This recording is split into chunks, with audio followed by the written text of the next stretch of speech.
Alright, what's going on, boys? So it's been a little bit since I've done any video about the car. Honestly, I've just been really busy and I just haven't had no time. So today I'm doing something that I wish I wasn't doing, but title of the video you're probably gonna know. Kind of sucks what happened, but believe it or not, kind of wanted it to happen, but either way I was gonna do it.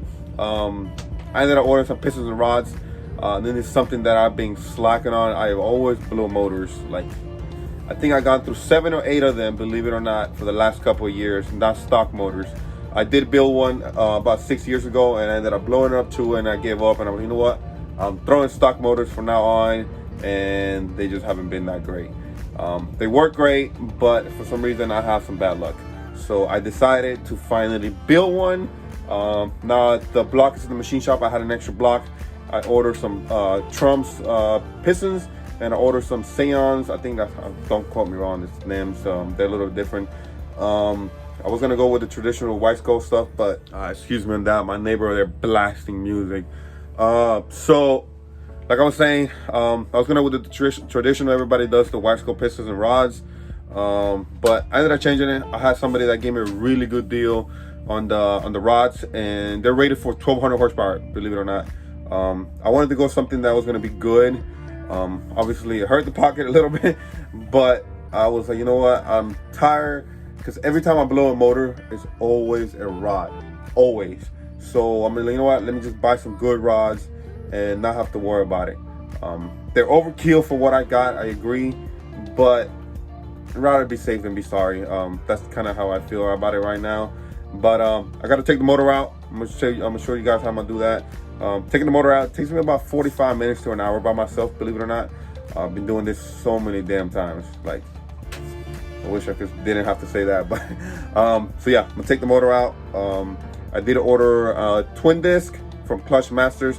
They had the Black Friday sale, and I ordered 2100 FIC injectors. I took a little bit of some money out for Black Friday. There were some good deals going on, so I said screw it, let's just spend the money and do it now, because I'm gonna need them later on. Might as well just do it now. So I don't have the parts yet. They were just ordered about 2 days ago, so I'm waiting on that. A couple of drag cartel parts, just a little stuff that I took advantage of the Black Friday sale. But we're gonna go ahead and take the motor out, get that going, and then the parts should come in of next week or this coming week, and put everything back on. Now I have my buddy that's gonna be doing my motor.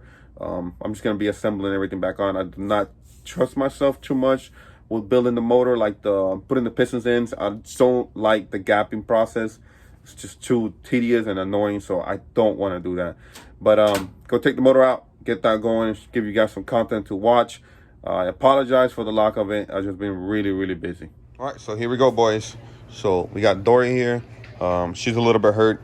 I damaged the rod on number, I think this is the 4th piston or 1, I can't quite remember. It's been a little while. Broke the rod.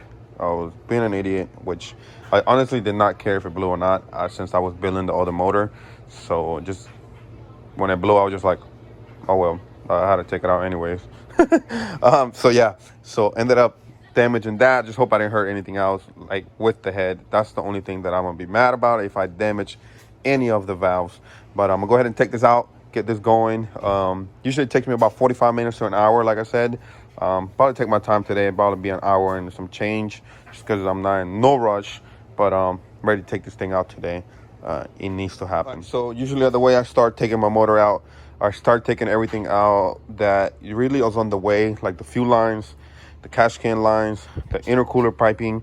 You can see I got one here, and I got a very small one over here. So I take that out the way, just to give me clearance to start removing the harness, any of the grounds or anything like so.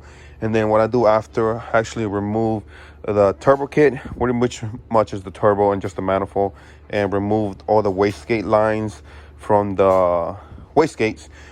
That way when I try to pull this out, it doesn't get tangled up. So it's only 4 of them. It's 2 here and 2 in the bottom. And what actually allows that to do is to control the amount of air that goes here into here. So it controls the amount of exhausts that come here, and then when it's too much, there's actually a diagram here, and it controls when to open so it doesn't overspin the turbo and you don't have too much boost and you blow up your motor like I did. All right, so there we go. Got the intercooler off. It's really, really easy. And then we got this side off too as well. See here? And now what I'm gonna do, I'm gonna take off the manifold and the exhaust pipes, get that out the way, and then start taking care of the motor mounts. Raise the car up, and I'll show you guys that when I start raising the car up, doing this step by step. But this is really stuff that you really can't really see. So it's really like, can't really show you any of it because it's so tight in there. It's not much to do. But I'm gonna see if I can get the camera rolling, take the exhaust pipes off, and get this thing out. I'm ready to take it out because I got stuff to do today. So here's the deal. I ended up removing the intercooler, the radiator, and ground kit for the positive, for the alternator, and the starter, just to pretty much clean out the mess that I had here. Right now I'm about to take off the manifold, get that out of the way. After that, I'm gonna be taking off the subframe and then the motor.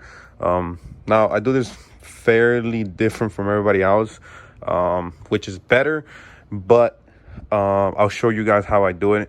If you have an RSX, this is going to be very, very helpful in the future if you're trying to take out your motor, just specifically because how I do it. I've taken the motor out so many times and I found out the easiest way it works. So bear with me. I'm gonna go ahead and take off the manifold and record that and show you guys how to take off the rest of the stuff. I do apologize. I left the phone running and for some reason it didn't record anything of me taking the exhaust pipes off. Kind of sucks, but I'm on the process of taking out the subframe right now, and I'm gonna show you the way I do it specifically. It works better for me, especially when I just have to take off the whole engine with the transmission. It's just the easier process. You can see here we took the slave out.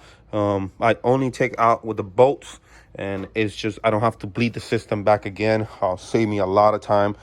Back in the day I was dumb and I used to disconnect the little line and I have to bleed the clutch again. I was dumb, I ain't gonna lie. So the way I do it, so let me show you. So the way I do it is I take off the bolt joints off, that one, and I take the one on this side, so you can see here. And then after, what I end up actually doing is removing, there's a 17mm bolt right there, one right here, one in the corner, and one back there. So what I actually do after is I go ahead and drop the subframe down and take off the rear motor mount, so you can see it is right back there. And I take that one off and it allows me to take off the whole subframe. Right after I do that, all I have holding the engine is really this mount and this mount, and then I lower the car down and take off those two mounts, and I have two little carts. And what I do, I pull the engine forward, done deal. That's literally it. Found out that's the way it works for me. Now it's gonna be a little different for yours, maybe because you have the radiator support right here in the bottom. I ended up removing from mine because we made this kind of little forks kind of in the way that holds the radiator and the intercooler. It just sits on here, and then we have the little mount on top. But this is the way I do it. Hopefully the video records on this one. If not, I'm gonna be really mad, but we should be good.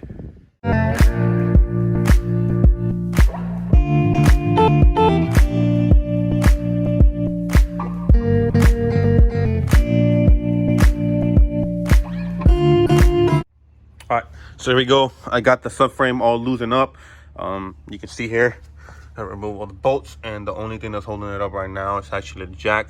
I'm gonna go ahead and drop it, and it should be get down on the floor, be able to remove it. And like I said again, the only thing that I'm really gonna have holding the motor is gonna be this motor mount and that motor mount, and drop the motor down. Should be able to pull it forward. I think I have enough clearance between here. It's a little bit tight sometimes, but give it my shot. I'm a little bit out of breath. Got the strength frame out. You can see me right out. The RSX is a little bit complicated than most of the EKs and EGs, just because we have the subframe. It is a pain in the ass to deal with, but got this out. Now the only thing that's holding the motor is that mount, and should be able to come out. Only thing I have to loosen up is the, I'm out of breath, the harness from inside, and should be able to get this out and start separating the head, because I know the block is blown. You can see here pieces. Yep, had a little fun there, but yeah, let's get it. I'm ready to take this thing out, put the new built motor in here, have some fun. All right Guys, so one thing I forgot to say is make sure you drain your trainee.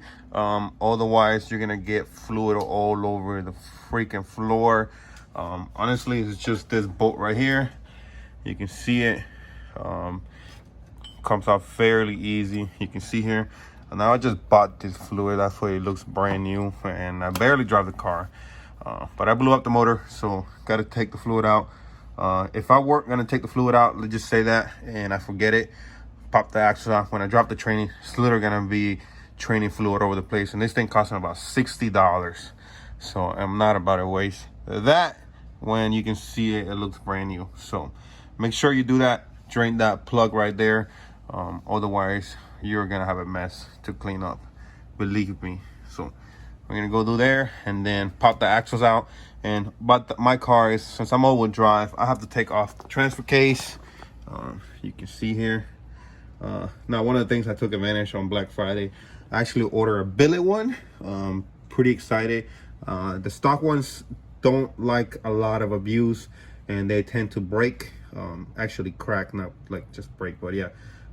So I got the billet one. I just have to transfer all the stuff into the billet one once it comes in the mail. But yeah, excited about that. There's a lot of decent Black Friday sales that they had over the weekend, so got that going on. So I can't wait till that comes in the mail. But yeah, make sure you drain the fluid. I'm gonna go start doing that now. And then right now I'm gonna pop the axles and take the transfer case off, and we should be ready to come out. All right, so here we are. Like I said, subframe was removed. I ended up removing both of the motor mounts. We actually ended up doing this. It's very difficult to record by myself, believe it or not. I dropped the car down. I put one of these Harbor Freight little carts. They're about 10 bucks, honestly. It holds the weight just fine. It's not my first time doing it with them little things. Usually I have two, but I can't find the other one. So yeah, so I got one, and what I'm actually doing is, you can see here, everything is disconnected, and what I'm actually doing right now is I'm jacking the car up and leaving the motor in that spot. And what I'm doing is, like I said, jacking it up and giving space in order to move the engine forward with the transmission. Now, the only thing I got left to do is disconnect the shifter cables, and I should be able to move it forward. But you can see here, this is the process that I do it. It's a little easier. I don't have to worry about taking it from the top. Mainly reason I don't do it that way because my engine bay is really shaved and tucked, and it's every time I've done it to the top, it just scratches everything. So I find out doing to the bottom is just the best way, at least for me. But you can see here, I'm about to take it all the way out right now and get that going. And then after, I got to take the motor apart and see. I hopefully did not damage the head, because I'm gonna be really upset. We don't care about the block. I already know I got a hole on it, but let's get that going right now.